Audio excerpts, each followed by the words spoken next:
बात कब करेंगे आप? जाति व्यवस्था को समाप्त कब करेंगे आप? कभी ये जो कैंसर ह्यूमर बनता जा रहा है, जिसपे आप लोग रोज डिबेट करते हैं, आरक्षण आरक्षण, मैं कहता हूँ आरक्षण आज खत्म कर देना चाहिए, लेकिन इस देश से पहले जाति व्यवस्था को समाप्त कर देना चाहिए। जो संविधान में मांग की गई है, उस संविधान को क्यों छुपाया जाता है? मैं पूछना चाहता हूँ भारतीय जनता पार्टी की सरकार से, इसने कहा था ना अच्छे दिन आएंगे, कौन से अच्छे दिन? जब 70 रुपए लीटर पेट्रोल था तब इन्होंने हमको सपने दिखाए थे कि अच्छे दिन आएंगे, और कान्हा बाबा रामदेव बाबा ने कहा था 30 रुपए लीटर तेल मिलेगा, वो कहाँ है?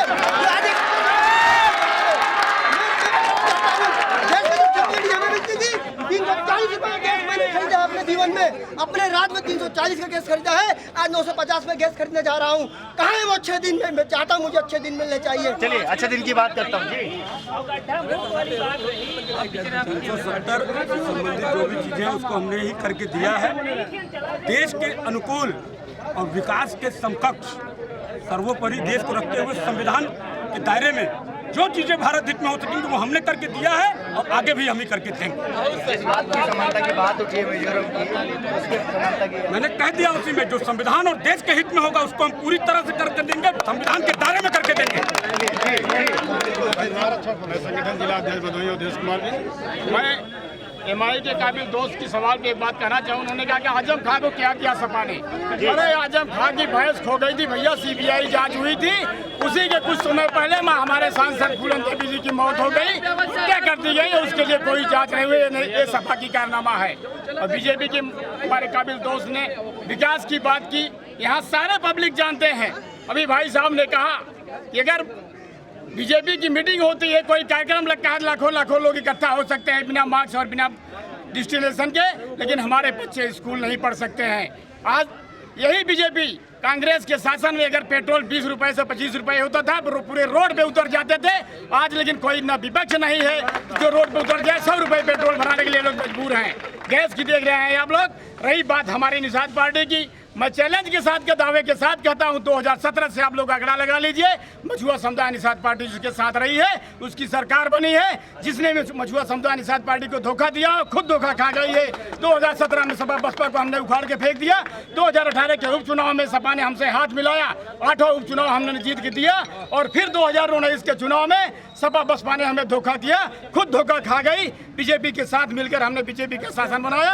अगर 2022 ने निषाद पार्टी को बीजेपी ने धोखा दिया तो बीजेपी फिर धोखा खाएगी, और इस जमीन से बीजेपी को हम उखाड़ कर फेंकेंगे। निषाद पार्टी का मूल मुद्दा है हमारा आरक्षण। अगर बीजेपी अपने लोगों को, सामान्य लोगों को 10% आरक्षण अलग से निकाल कर दे सकती है तो हमारा संविधान में लिखा हुआ मूल अधिकार बीजेपी क्यों नहीं लगा सकती मझवार आरक्षण का? इसी पर हम अपनी बात जी हम चाहते हैं कि मझवार आरक्षण बीजेपी जल्द से जल्द अगर लागू कर देती है तो 2022 में पुनः बीजेपी सरकार आ जाएगी। अगर 2022 के पहले मझवार आरक्षण नहीं लागू करती है तो जिस तरह से सपा बसपा ने हमको धोखा दिया है तो बीजेपी भी धोखा खाएगी। आपने दिया या समाजवादी ने दिया? जी चलिए मैं समाजवादी के पास चलता हूँ जी। सबसे पहले तो मैं ये बता दूं, आपने कहा कि मैं सपा के साथ गया, सपा ने हमको धोखा दिया, बसपा के साथ गए, बसपा ने आपको धोखा दिया। अब आप बीजेपी के साथ आए हैं तो इतना समय बीत गया, आपको आरक्षण मिल क्यों नहीं रहा है? उस पर आपकी चर्चा क्यों नहीं हो रही है? और रही बात जो हमारे साथी बोल रहे थे, हमारे मित्र हैं कि भारत माता की जय, तो हम इनसे पूछेंगे कि बिना व्यवस्था का लॉकडाउन क्यों लगाया गया तो बोलेंगे भारत माता की जय। हम पूछेंगे कि राशन क्यों नहीं आ रहा है तो बोलेंगे भारत माता की जय। हम काम की बात करेंगे तो भारत माता की जय बोलते हैं। हम जब नाम की बात करेंगे, काम में आपने क्या कहा तो बोलेंगे जय श्री राम। जय श्री राम। अब भारत माता की जय क्या हमको रोजी रोटी देगा? हम ये शौचालय बोले थे ना, 15,000 आपने गिट्टी बालू सरिया सीमेंट इतनी महंगी कर दी है कि 15,000 में शौचालय कैसे बनेगा? कैसे बनेगा शौचालय भाई? चलिए भारत माता की जय और जय श्री राम नारा क्या रोजी रोटी देगा? मैंने पहले 70 साल देश में राज किया, क्या गरीबी हटा पाई? क्या समाजवादी पार्टी के 3 कार्यकाल बीत गए, इन्होंने क्या किया? मैं गर्व के साथ कह सकता हूँ कि हमारे केंद्र में मोदी जी सरकार और उत्तर प्रदेश में योगी जी की सरकार, जनमानस खुशहाल है। जो कार्य मोदी जी योगी जी कर रहे हैं ये कल्पना से परे है। आप विकास देखना चाहते हैं, कौन सा विकास चाहिए आपको बताइए पहले। विकास तो आप लोगों ने किया अपने परिवार का, विकास आपने भ्रष्टाचार का अपने परिवार का किया। लेकिन मोदी जी और योगी जी ने सारे समाज का विकास किया है आप लोग। और रही बात आरक्षण की, तो मैं कहता हूँ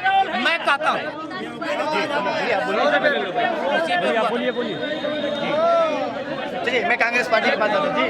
कांग्रेस का मैं कांग्रेस के पिछले 70 साल से तुलना नहीं कर रहा हूँ भारतीय जनता पार्टी का।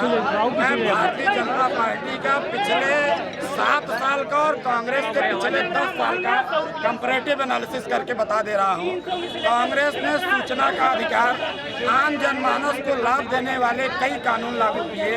सूचना का अधिकार, शिक्षा का अधिकार, भोजन का अधिकार, भोजन का अधिकार, स्वास्थ्य का, हमारे साथ है स्वास्थ्य का अधिकार और रोजगार का अधिकार।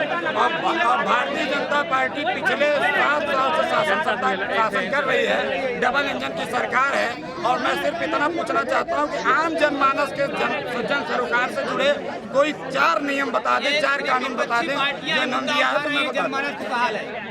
सारी विपक्षी पार्टियां उठा रही जनमानस खुशहाल है। आवास मोदी जी ने दिया, गैस सिलेंडर कनेक्शन फ्री में मोदी जी ने दिया, बिजली कनेक्शन फ्री में मोदी जी ने दिया। सारे विपक्षी दल के लोग हैं, जनता खुशहाल है। कभी जनता को रोड पे खड़े हुए देखा है क्या आपने कभी? ये सारे समाजवादी पार्टी, कांग्रेस पार्टी और बहु पार्टी के लोग हैं। जनता खुशहाल है, जनता खुशहाल है, जनता खुशहाल है, जनमानस खुशहाल है। कितना आप लोग अगर हूटिंग करेंगे तो ये कार्यक्रम नहीं होगा। आप दोनों लोगों की सवाल पूछने वाले की और जवाब देने वाले की दोनों की बात सुनिए, जो तरीका होता है। भारतीय मर्यादा का पालन करिए। जी बिल्कुल, बहुत सही बात इन्होंने कहा। जी आपकी सवाल बोलिए। हम महंगाई ज्यादा चाहते हैं, महंगाई बहुत कम है।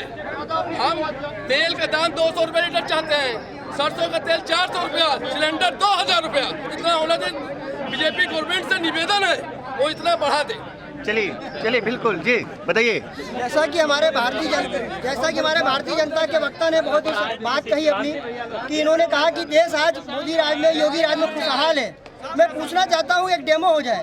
अगर जनता खुशहाल है, कितनी ही जनता में सर्वे कर लिया जाए कि जनता कितनी खुशहाल है। जनता पूरा बता देगी आपको बात कि जनता खुशहाल है कि जनता बेहाल है। पहली बात। दूसरी बात, जैसे मानवर जी ने कहा कि शौचालय, मैं पूछना चाहता हूँ, शौचालय तो भारत सरकार की स्कीम योजना है। सरकार अगर भाजपा की नहीं होती, सरकार कांग्रेस की होती, सरकार XYZ किसी और की होती, तो जो योजनाएं देश में लागू करना है वो तो योजनाएं लागू करना ही करना है, उसको तो देना ही देना है। लेकिन आपने शौचालय दिया तो क्या उसके साथ पानी की व्यवस्था कहीं दी?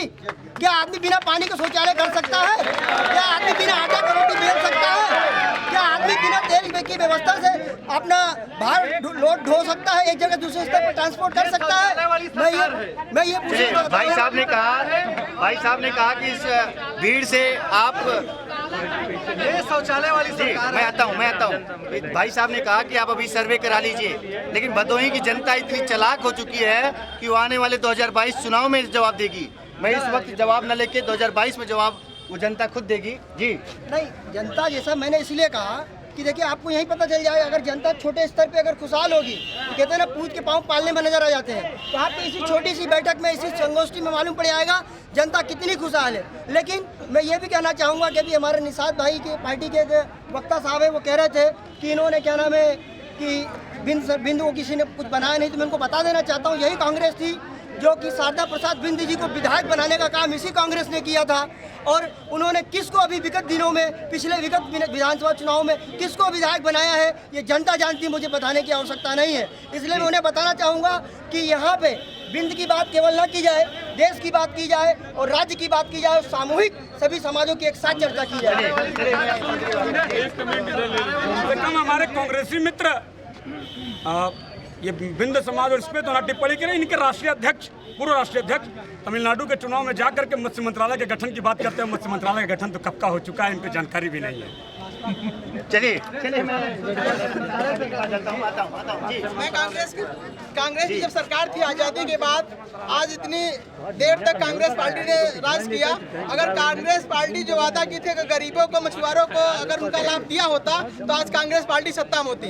कांग्रेस पार्टी कहती है आरक्षण की बात, बिंद की बात, केवट की बात। कांग्रेस पार्टी वही पार्टी है जिन्होंने 10% विमुक्ति जनजाति का आरक्षण खाने का काम किया, उसके फाइल को गायब करने का काम किया, मछुआरे खिस्से को खाने का काम किया। चलिए मैं बड़ी बात जी, मैं आता हूँ आइए हमसे सवाल करके और इनके बारे में हम बताएं जी, बताइए। 2%, 4%, 5%, 7%, इस सबसे पूछ रहा है। ये 20% में खुद पूछा जाए, पूछा जाए। हाँ, ये लोग नहीं पूछा जाएगा जी। अरे यहाँ वही कहा जाएगा। 20% वाली हम हैं, चाहे उनको सरकार बना देते।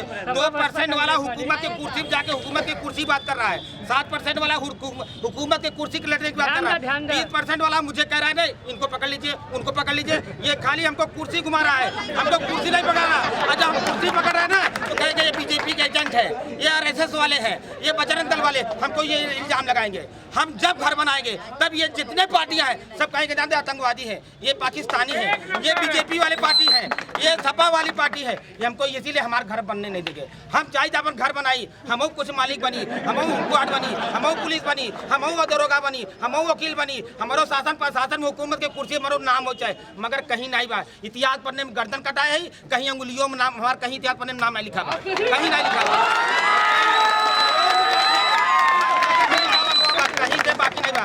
अब मिटाई दिए, अब देश के लिए जितनी बड़ी कुर्बानी हम लोग दिए है, फांसी झूल गए, मगर कहीं नहीं। ये लोग कभी हमारे लोग का नाम लिए कहीं, खाली वोट लेना भाई। सब जितना सपा बसपा कांग्रेस सब गाड़ी मुसलमान के मस्जिद का बा, मदरसा का बा, कब्रस्तान का बा, चलो वोट मिला। पास कोई दुकान नहीं बा, अब वोट लेता ही मान यही दाढ़ी, यही टोपी, आतंकवादी, उग्रवादी, नक्सलाइट, सनलाइट, सब बोलिए, सब जुमले वाली पार्टी है, सब जुमले वाली, कोई कुछ नहीं देने वाला। सब 70 साल से सब जितना जनता खड़ी बा सब जानता। अब इंसाफ पार्टी के लिए इंसाफ, हमसे बढ़िया इंसाफ पार्टी कोई नहीं करेगा। और ये वैसी वाली पार्टी में सब दीजिए, सबको हमने दिया, एक बार हमको दीजिए।